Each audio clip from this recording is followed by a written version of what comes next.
conquête de la souveraineté passe avant tout par l'exploitation des ressources nationales au profit de nos populations.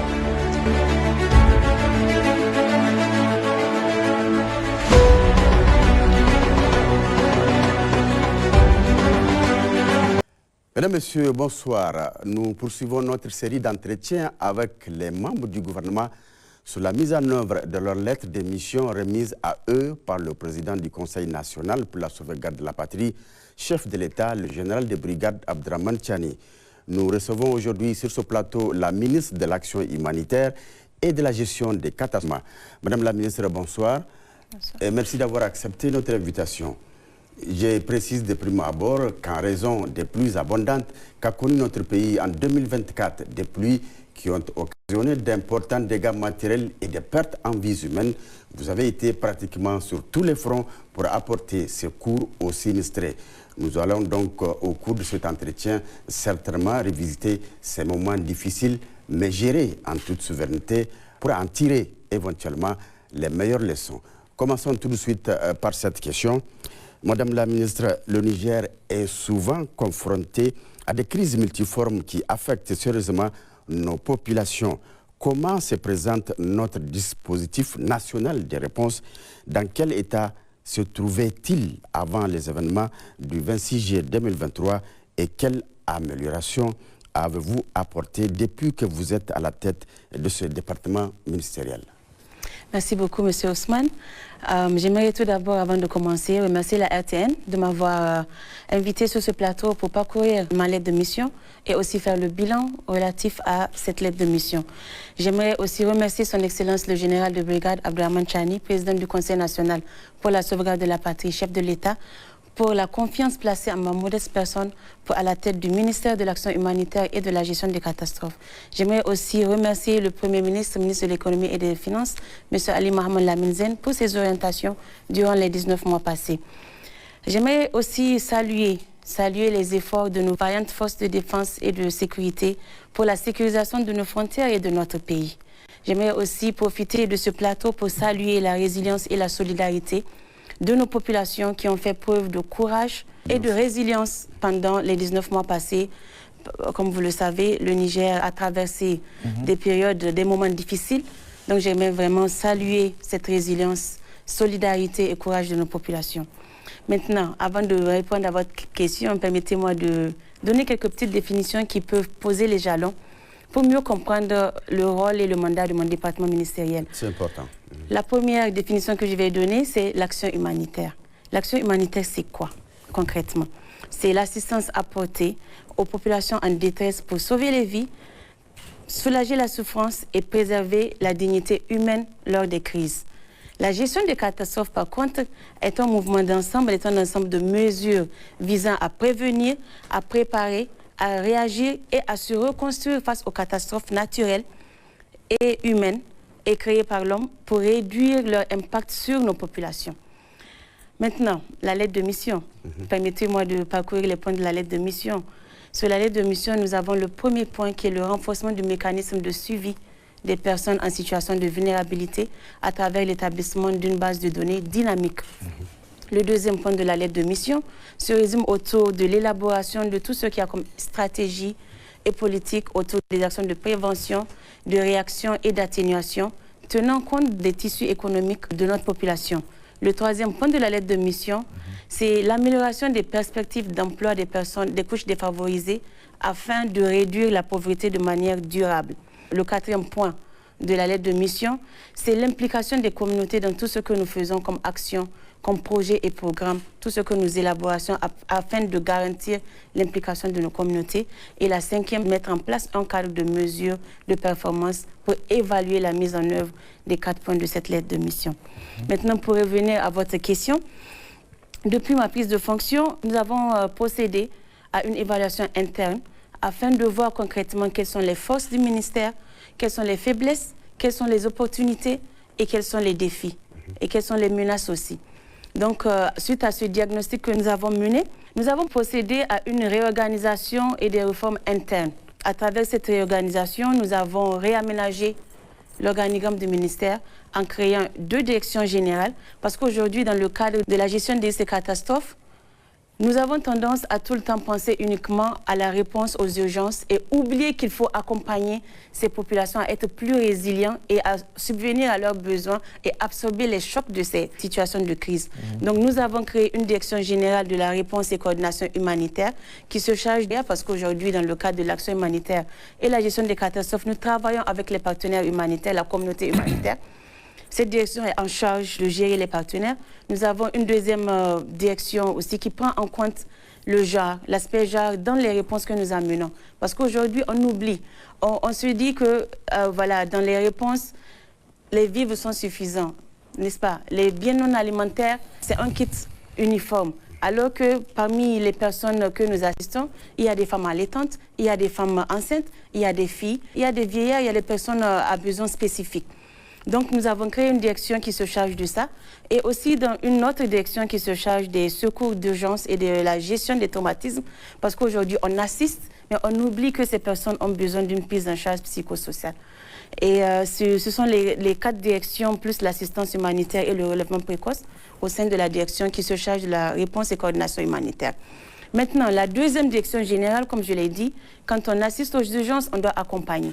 Nous avons créé une direction générale de résilience aux catastrophes et aux chocs, au sein de laquelle il y a toutes les actions anticipatoires, préventives, l'élaboration du cadre législatif pour que tous les acteurs qui interviennent dans ce domaine s'alignent avec les priorités de l'État. Nous avons aussi pensé à la promotion des moyens de subsistance, parce que sur ce volet, le Niger est majoritairement composé d'éleveurs, d'agriculteurs et de pêcheurs. Donc la promotion des moyens de subsistance dans l'accompagnement de ces personnes impactées par les crises et chocs est très importante. Nous avons aussi pensé à l'action communautaire, la promotion des actions communautaires. Aujourd'hui, les premiers acteurs pendant les crises au Niger, ce sont les communautés. Ce sont les communautés qui subissent et ce sont elles qui assistent aussi. Donc nous avons pensé à intégrer cet aspect promotion des actions communautaires pour que la voix des communautés puisse être prise en charge dans les outils et stratégies que nous élaborons.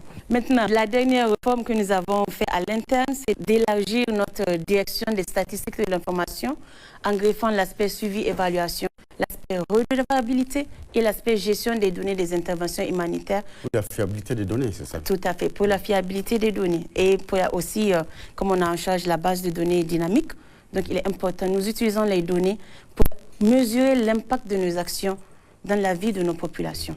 Donc, et aussi, nous avons immédiatement procédé à une révision et une adaptation de nos textes existants. Nous avons révisé nos stratégies, nous avons renforcé les capacités de nos agents, parce qu'aujourd'hui, l'action humanitaire est transversale et nécessite et requiert des compétences dans plusieurs domaines. Donc, aussitôt, nous avons commencé le renforcement de capacités de nos agents.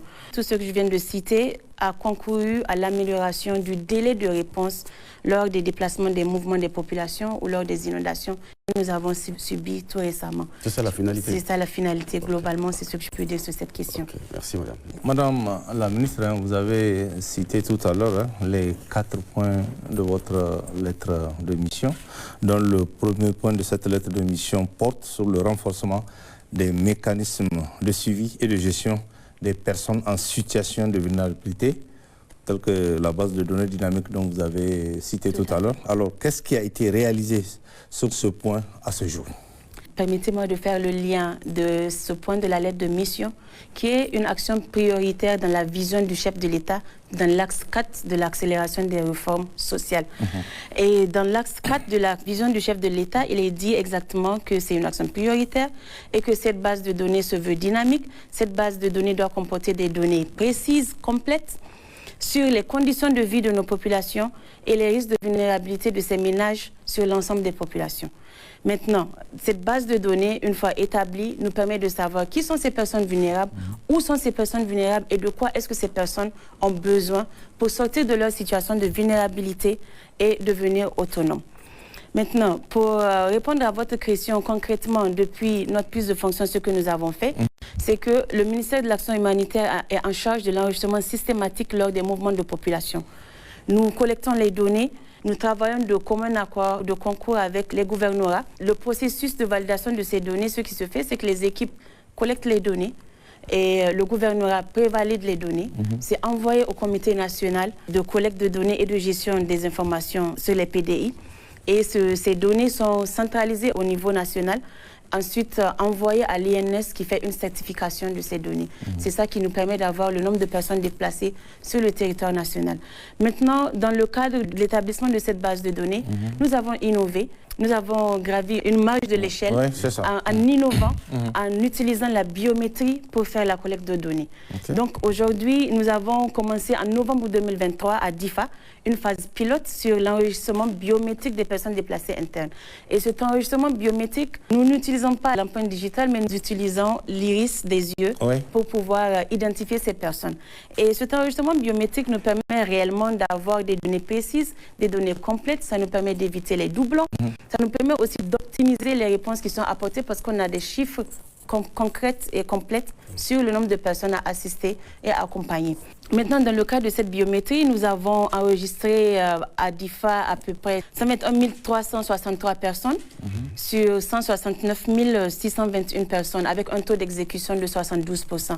Et après l'étape de DIFA, nous allons mettre à l'échelle l'enregistrement biométrique dans les régions qui ont des personnes déplacées internes, à savoir Tawa, Maradi, Tillabéri et aussi Dosso. Dans le cadre de la base de données dynamique, en collaboration avec l'Agrimet qui nous appuie et les différents départements ministériels, nous sommes aussi en train d'établir une base de données sur les pertes et dommages liés aux différents types d'aléas climatiques ou liés aux catastrophes. Et cela permet vraiment à l'État d'avoir une meilleure projection en termes de coûts causés par ces différents aléas et d'améliorer la planification et la budgétisation annuelle que nous faisons. Nous procédons à des collectes de données sur l'évaluation des besoins des personnes déplacées internes à travers le DTM qui est une matrice de suivi.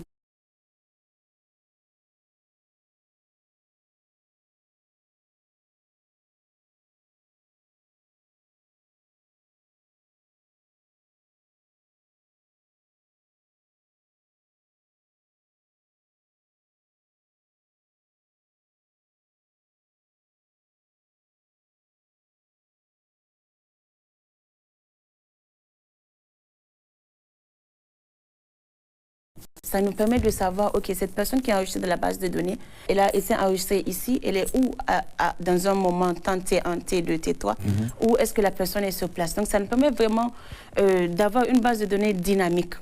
Et dans ce sens, sur les autres points de la lettre de mission, nous comptons élaborer une base de données plus complète qui va au-delà des personnes déplacées internes, qui recense toutes les personnes vulnérables et qui prend en compte leurs besoins. Et cela, les données sont très importantes dans la gestion de ces catastrophes et nous comptons améliorer nos réponses vis-à-vis des personnes vulnérables en établissant cette base de données. C'est la première fois que ça se passe comme ça au niveau du ministère, parce que ce ministère existait depuis des années. Hein. Donc ce que vous venez d'expliquer, c'est une innovation, c'est la première fois où ça existait depuis. C'est la première fois parce que le ministère a été créé en 2016 et comme je l'ai dit, le ministère a mandat d'enregistrer de façon systématique les mouvements des populations, d'avoir une base de données et on fait une validation de ces données. Mais l'enregistrement biométrique, nous l'avons, comme je l'ai dit, commencé en novembre 2023 à DIFA et présentement, l'enregistrement se poursuit. D'accord, on voit bien que vous êtes dans votre domaine. Ah oui, voilà. Merci, madame. On poursuit donc cet entretien. Madame la ministre, les crises récurrentes que connaît notre pays dans le domaine de votre compétence sont si graves et fréquentes que l'on devait normalement en tirer des leçons et aller vers une certaine maîtrise de ces situations. Qu'en est-il? Merci beaucoup. Et comme vous l'avez mentionné, les crises que connaît le Niger sont aussi récurrentes. Pour un peu sortir hors cadre du Niger, je dirais que c'est le Sahel en entier. Et elles sont multiformes. Nous avons les crises telles que les conflits, les inondations, les feux de brousse, les sécheresses. Ce que nous pouvons faire d'ailleurs, et nous sommes d'accord aussi que la majorité de ces crises échappent au contrôle de l'homme, si je peux le dire. Bien sûr. Donc, du fait que ça échappe au contrôle de l'homme, c'est un des facteurs qu'on ne peut pas contrôler. Mais ce qu'on peut faire, c'est d'anticiper et d'atténuer l'effet de ces crises sur nos populations. Et c'est ce que nous faisons d'ailleurs et nous continuons à faire. C'est concrètement, c'est ça la résilience.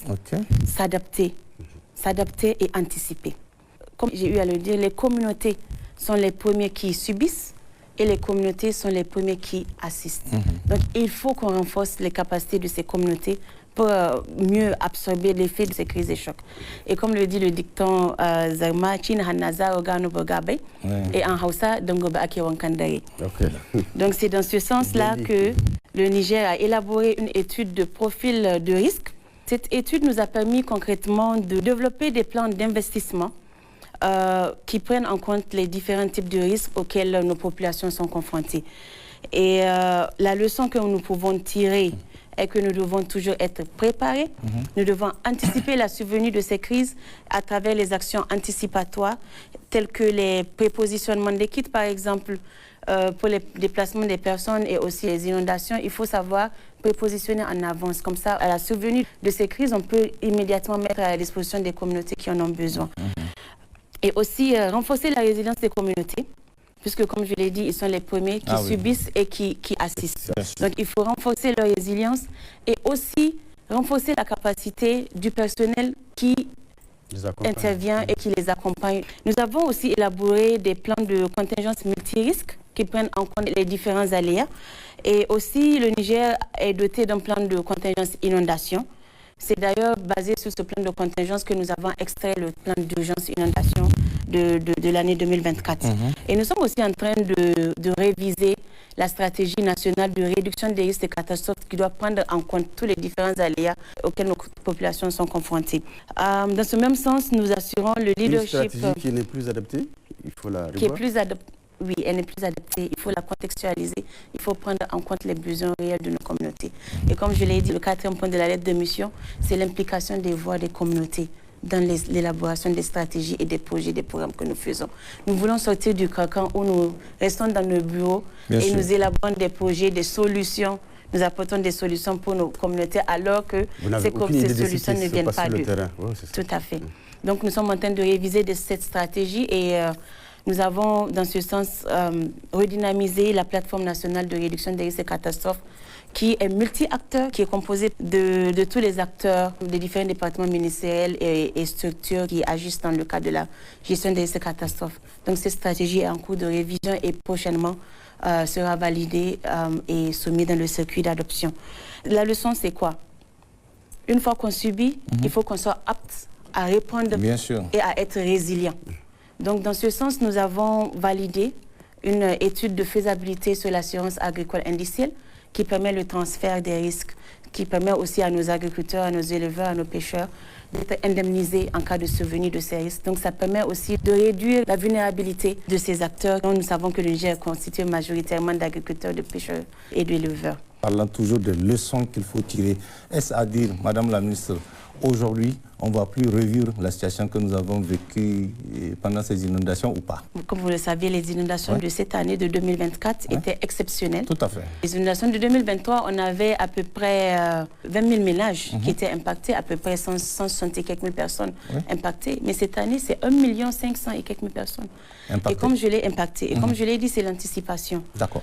Et nous avons anticipé sur beaucoup de plans et nous continuons à le faire. Et comme je l'ai dit, c'est une fois qu'on subit, on s'adapte pour mieux absorber et moins être vulnérable à ces chocs. Et comme je l'ai dit, les crises, ce sont des crises qui sont naturelles, dont l'homme n'a aucun contrôle là-dessus. Mais on peut renforcer les résiliences et les capacités. La météo a annoncé beaucoup de pluie ces prochaines années dans le Sahel notamment. Elle a annoncé. Donc on sait déjà qu'il y aura beaucoup de pluie. Et quand il y a beaucoup de pluie, il y a ces genres de situations d'inondation. Qu'est-ce qu'il faut faire? Nous avons un plan de contingence multi-acteurs qui est là. Et tous les acteurs qui interviennent dans le cas des inondations ont contribué à l'élaboration de ce plan de contingence, qui a un plan d'action qui prend en compte les actions anticipatoires, les actions préventives, les actions de réponse, qui projette aussi le nombre de sinistrés. Donc, et aussi qui projette aussi les réponses qu'il faut apporter à ces personnes en termes de relèvement. Parce qu'aujourd'hui, l'urgence, c'est 3 mois. Après les 3 mois, on procède au relèvement de ces populations et l'accompagnement pour qu'ils soient moins enclins à subir ces pertes et dommages et à être plus résilients. Donc, ce plan de contingence, il est là et c'est une partie de ce plan de contingence que nous avons mis en œuvre pendant les inondations de l'année passée. Parce qu'il fallait, dans l'urgence, adapter ce plan de contingence. Comme je l'ai dit, tous les acteurs ont contribué. Le ministère de l'Action humanitaire a un volet dont il est en charge. Donc, nous l'avons extrait de ce plan de contingence pour pouvoir mettre en œuvre. Et les autres acteurs aussi ont leur partie à jouer Et c'est la même chose pour le cas des classes qui étaient occupées. On a travaillé avec le ministère de l'Éducation. Les routes qui étaient coupées, le ministère des Transports a travaillé là-dessus. Donc tous ces aspects font partie du plan de contingence. Parce que c'est une prévision. En cas de survenue d'inondation, qu'est-ce qu'il faut faire? Quel acteur a un rôle à jouer? Et comment est-ce qu'il doit le faire? C'est ça le contenu du plan de contingence. D'accord. Madame la ministre, votre département ministériel est en charge de l'élaboration des stratégies de gestion du risque, à savoir la prévention, atténuation et réaction, à tous les niveaux, tenant compte de la fragilité du tissu économique. Où en sommes-nous aujourd'hui? Nous avons une politique humanitaire qui est dotée d'un plan d'action qui se focalise sur 4 axes. Le premier axe, c'est le renforcement des dispositifs du cadre institutionnel, législatif et réglementaire pour une meilleure coordination en matière d'action humanitaire et gestion des catastrophes. Le deuxième, c'est la prévention et la mobilisation communautaire pour la gestion des catastrophes. Le troisième point, c'est la préparation, l'alerte et la réponse aux catastrophes. Et le quatrième point, c'est le développement des actions de relèvement. Et comme je l'ai dit, c'est pour ça qu'on avait réorganisé le ministère pour prendre en compte les actions d'urgence et les actions d'accompagnement des populations. De manière concrète, nous avons élaboré un plan d'urgence inondation qui est une déclinaison du plan de contingence global. Aussitôt, nous avons activé la cellule de crise de gestion des inondations qui est multi-acteur, qui est pilotée par le ministère de l'Action humanitaire et d'habitude chaque année, au premier plus, cette cellule de gestion des inondations se met en place. Et ils se réunissent chaque semaine, chaque lundi, ils se réunissent pour faire le point sur les dégâts causés par les inondations, les prévisions météorologiques, les réponses aux assistances apportées, le GAP. Donc, cette cellule se charge de ça. Nous avons aussi révisé la stratégie de solutions durables. À ma prise de fonction, il existait une stratégie de solutions durables qui prenait en compte les personnes déplacées internes. Et cette stratégie, au vu de notre contexte, nous l'avons contextualisée et cette stratégie est dans le circuit d'adoption. D'accord. Et cette stratégie, c'est quoi la stratégie de solutions durables? Peut-être vous pouvez vous poser la question. Aujourd'hui, nous avons des personnes déplacées internes. Nous savons que certains souhaiteraient retourner dans leur zone d'origine. Donc nous avons un plan d'action pour ces personnes qui souhaiteraient retourner dans leur zone d'origine. Nous avons un plan d'action pour ceux qui aimeraient se réintégrer dans les communautés hautes, les communautés qui les accueillent. Nous avons un plan d'action pour ceux qui souhaiteraient se relocaliser vers d'autres zones. Nous avons aussi un plan pour les communautés hautes, les communautés qui accueillent, qui sont au devant, qui sont les premiers à accueillir ces personnes déplacées internes. D'habitude, quand on fait les assistances pour les réfugiés, les personnes déplacées internes, on prend en compte les besoins de ces personnes et on oublie les communautés qui étaient les premiers, les autochtones qui étaient les premiers à les accueillir. Donc, cette stratégie de solution durable a pris en compte les besoins de ces communautés hautes. Parce que dans cette communauté aussi, il y a des personnes vulnérables qu'il faut considérer. Nous avons réadapté cette stratégie et soumis dans le circuit d'adoption. La deuxième stratégie que nous sommes en train d'élaborer, comme je viens de le mentionner tout à l'heure, c'était la stratégie de réduction des risques de catastrophes, où nous avons réactivé et opérationnalisé la plateforme nationale de réduction des risques de catastrophes qui est multi-acteur, qui se charge de toutes les actions anticipatoires, préventives, de réponse, de réaction, d'atténuation et de relèvement. Nous avons aussi une stratégie nationale de relèvement durable et son mécanisme de financement. Ça aussi, ça va au-delà des 6 mois. Nous avons aussi, comme je l'ai mentionné tout à l'heure, nous sommes dans le processus de mettre en place une base de données sur les pertes et dommages pour me permettre de mieux budgétiser et de mieux anticiper et de mieux projeter l'impact budgétaire de ces pertes et dommages causés par les crises et catastrophes sur nos populations afin de les prendre en charge. Nous avons une stratégie de localisation. Maintenant, cette stratégie de localisation nous permet vraiment de créer une synergie d'action de tous les acteurs humanitaires sur le territoire nigérien et aussi national et aussi dans le but d'optimiser l'assistance aux personnes vulnérables. Cette stratégie de localisation permet le transfert de compétences des ONG internationales, des structures humanitaires vers les communautés qui sont d'ailleurs les premiers à répondre en cas de crise et qui sont ceux qui subissent aussi. Nous avons aussi lancé le processus, comme je l'ai dit tout à l'heure aussi, de l'assurance agricole indicielle où l'étude de faisabilité a été validée. Et en plus de ça, lors des inondations passées, bien avant les premières pluies, nous avons élaboré une cartographie des zones inondables qui prend en compte les 5 dernières années des zones inondées et des zones potentiellement inondables. Et nous avons disponibilisé cette cartographie aux 8 régions, au département, pour qu'ils puissent anticiper et aussi déjà avoir une idée des régions qui étaient susceptibles d'être inondées pendant les 5 dernières années. Madame la ministre, l'amélioration des perspectives d'emploi pour les couches défavorisées afin de réduire la pauvreté de manière durable est l'un des points importants de votre lettre d'émission. Madame la ministre, que pouvez-vous nous dire en termes de réalisation par rapport à cette question? Permettez-moi aussi sur ce point de faire le lien avec l'axe 4 de la vision du chef de l'État, qui est l'accélération des réformes sociales, qui s'articule autour de la mise en place d'un système de protection sociale adaptatif, performant, pour prévenir les situations de vulnérabilité. Notre système de protection sociale ne doit plus être synonyme d'assistanat, favorisant la mendicité. Justement. Et dans ce cadre-là, ça veut dire quoi? Ça veut dire que la résilience des populations à travers les mesures adaptatives productives doivent être primordiales. Maintenant, dans le cadre du développement du capital humain, dans le cadre de ce point de la lettre de mission, qui confère aussi le volet non contributif de la protection sociale, puisque les personnes vulnérables, l'assistance aux personnes vulnérables, la résilience de ces personnes vulnérables fait partie du volet protection sociale non contributif, nous a permis de mettre la machine en marche pour commencer à... La conquête de la souveraineté passe avant tout par l'exploitation des ressources nationales au profit de nos populations.